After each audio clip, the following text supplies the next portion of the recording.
Hi guys, welcome back to my channel, which has been renamed Beneday Blogs, because I felt like having a bit more of a catchy name, although I do love Foreign Feelings, and yes. Beneday Blogs it is. Beneday is a place in France, and I believe you pronounce it Beneday, like Ben O'Day, not Benedette, even though it's spelt Benedette. Which sounds a bit like Bernadette, and I'm not really here for that. Don't think, yeah, Bernadette Blogs isn't what I'm going for. So it's Beneday Blogs. Today I'm just doing a video on the book Mad Girl by Bryony Gordon. I saw this in W.H. Smith when I was on holiday, and I'd got a few books that I was going to take already, but then I saw this and I was like, I've heard of this, but I've never read it, and this cover was very enticing. For some reason, I was very drawn to the cover, and it was the last one on the shelf, and I got it. So, and I pretty much read, yeah, most of it on holiday. It's very interesting, hence why I'm doing a review of it. So yeah, this video might be a bit long because I have covered quite a few things in the review, but if you fancy, get a cup of tea, put this on in the background, and yeah, we'll just go through it. And apologies if you can hear my oven. I am currently putting 2 potatoes in to bake, roast, bake, baked potatoes. I got it.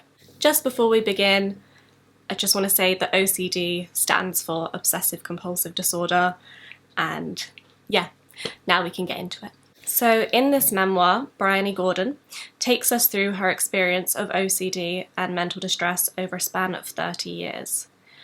We first meet her when she is 12, when one night she comes home feeling very happy and elated from going to the smash hit Poll Winners Party, which sounds really fun.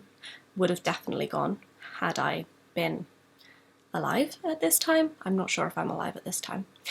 She goes to sleep that night, and then in a dream it comes to her that she has AIDS. She says that the night before the dream was the last time she remembered life without darkness in her brain. She then begins to see danger everywhere. Splinters on her desk, potential blood on the seats, on the tube, holding hands with her mum, and she compiles evidence that support her concerns, like reading a news article saying that people who have HIV didn't know they have it until they are diagnosed with AIDS. This then develops into rituals to keep her and her family safe, and this includes washing her hands excessively, leaving the room when a Queen song comes on, obviously because Freddie Mercury died of AIDS, and OCD loves to make those connections, girl. She wears gloves, she hides toothpaste in case it could pass on HIV to her family.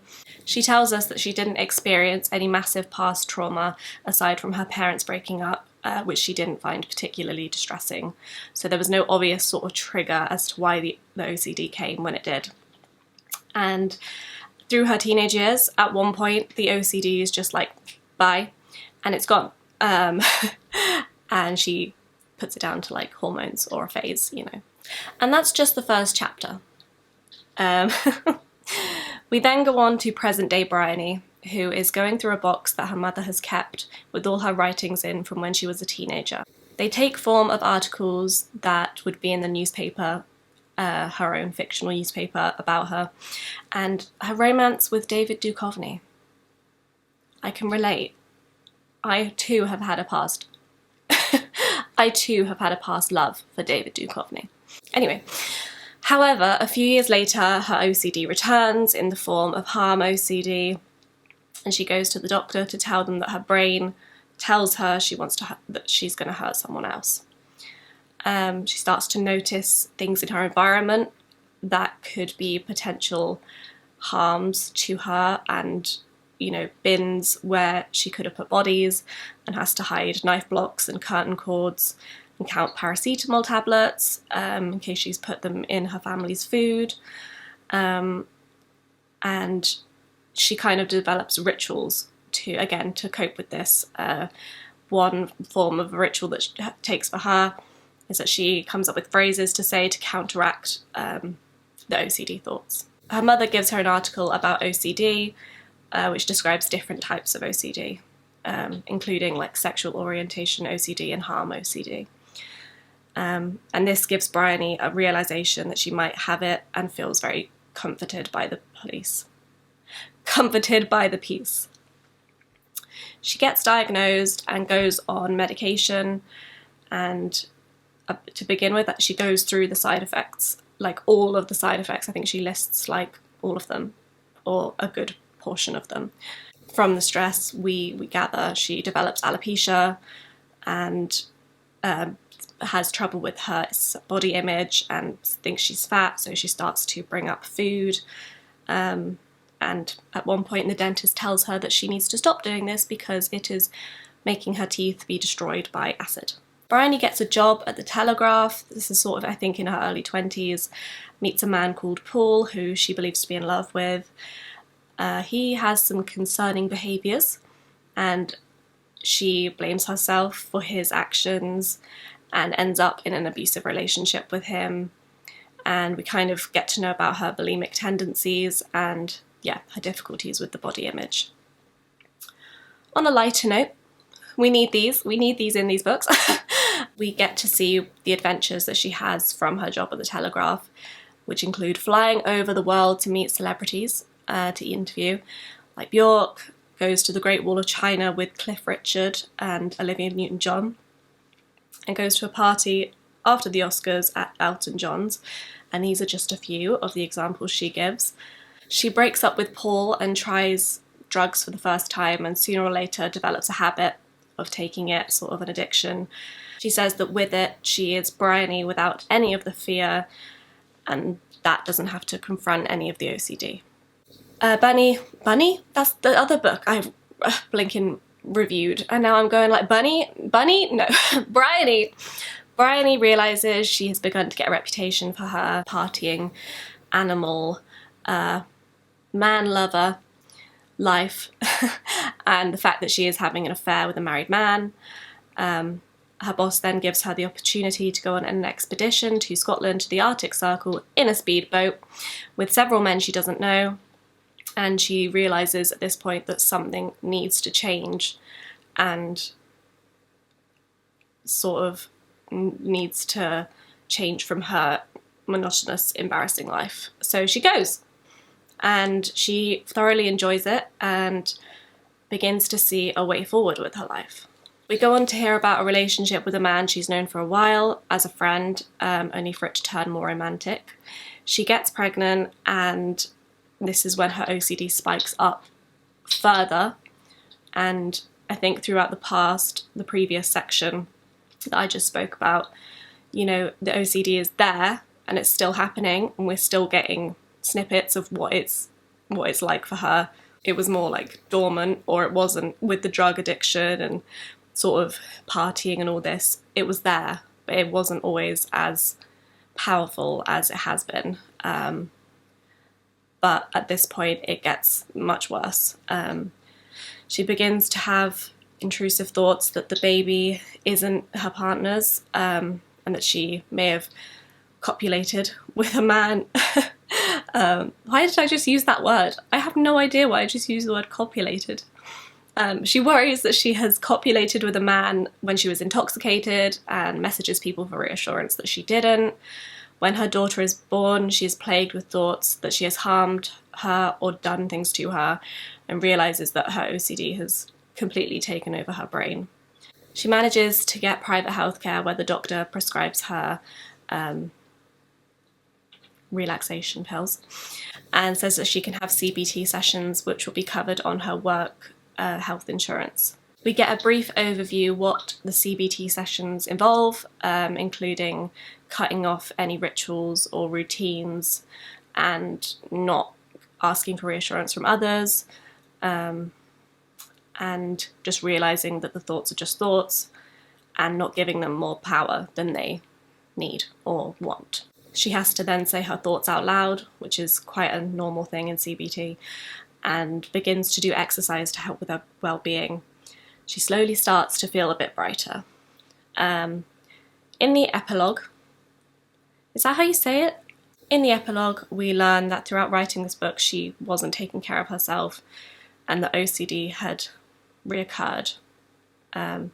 She makes a post on social media to invite anyone struggling with their mental distress to meet up and go for a run, and she names this group Mental Health Mates. And then in the last chapter, we get to go on holiday with Bryony and her family, where she realises she's going into the next decade feeling like nothing could possibly go wrong.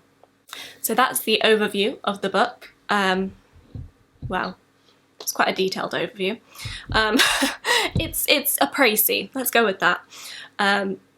So, the real stuff now. What I liked about this book.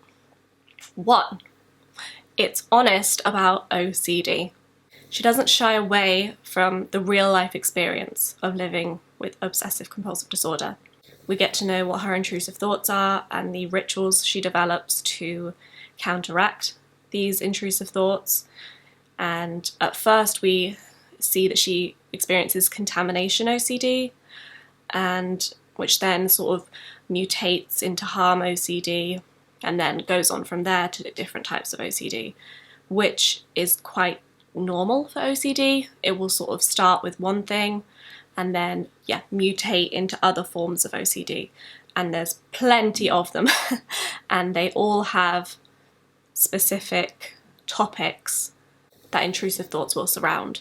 So contamination OCD is fear of spreading germs. Harm OCD is fears of harming someone, intrusive thoughts about harming someone.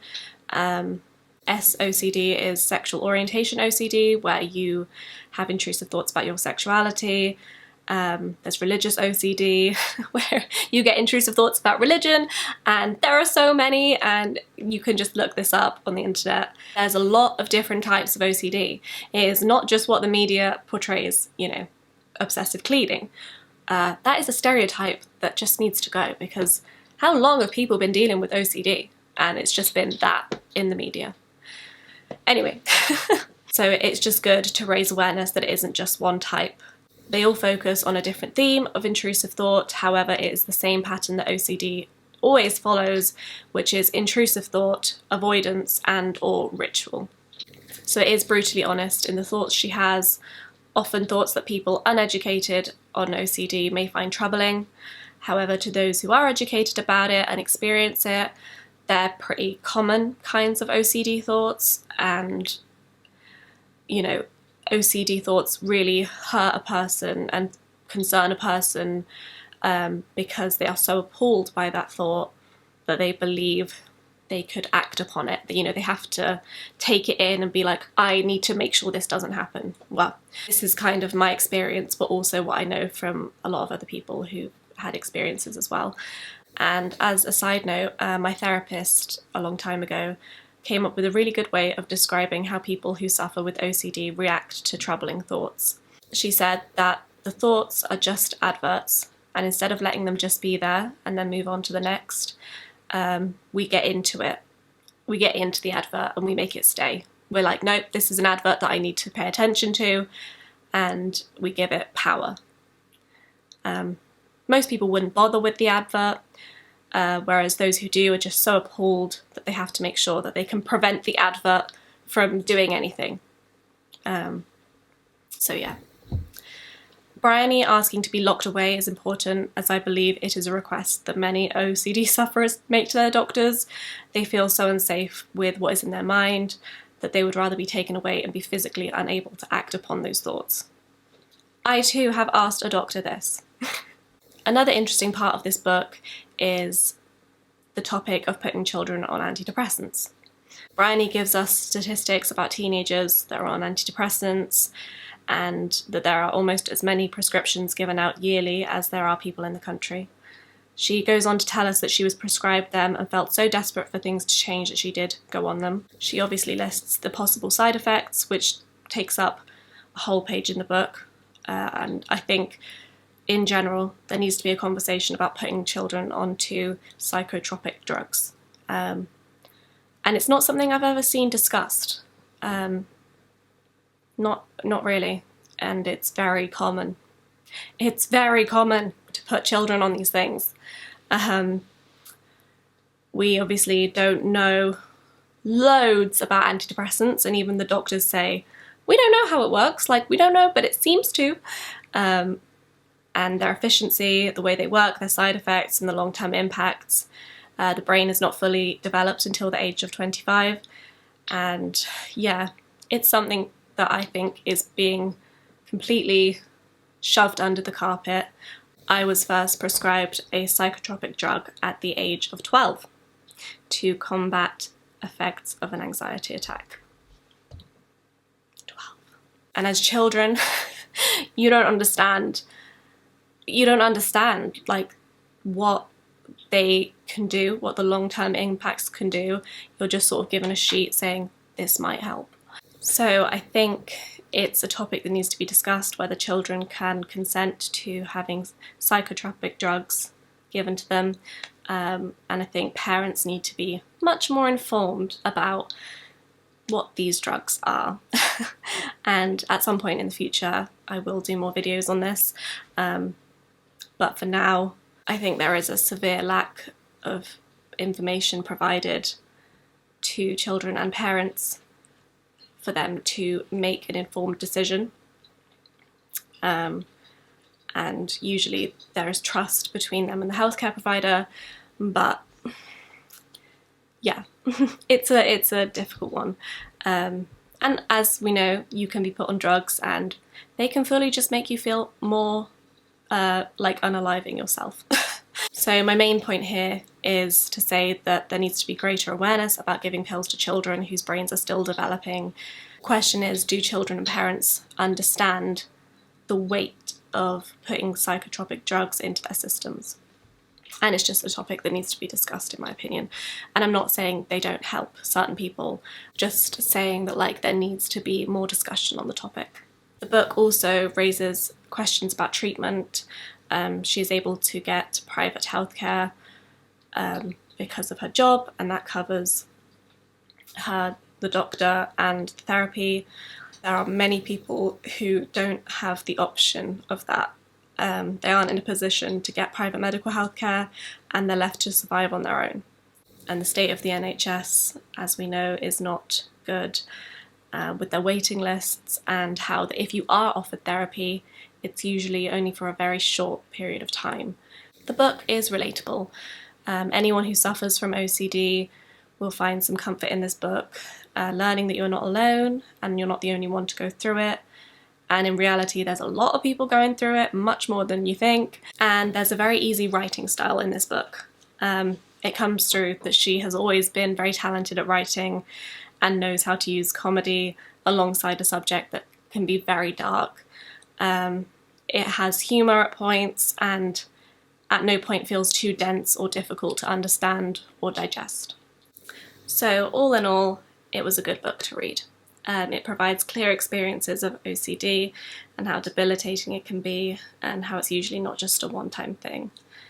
It raises important questions around psychotropic pills, drug addiction and the availability of treatments. It doesn't end with roses and unicorns. It's not focused on complete recovery and total elimination of OCD and mental distress. This is important as mental distress can be something many have to live with and accept, as opposed to those who only deal with it once, which also happens, obviously. As a society, we are still largely focused on recovery instead of acceptance, and working in ways to help people live with it and find a way to cultivate a meaningful, rich life within it. So, yeah. And yeah, that's it. So I hope you've enjoyed this extensive commentary on Mad Girl, and I believe she has another book out called Mad Woman. So if you're interested in that, go check it out. I have not read it yet, and yeah, give this one a go if you want to sort of broaden your knowledge about OCD and what it's like for people who experience it. Alright, I'll see you in the next video. Bye!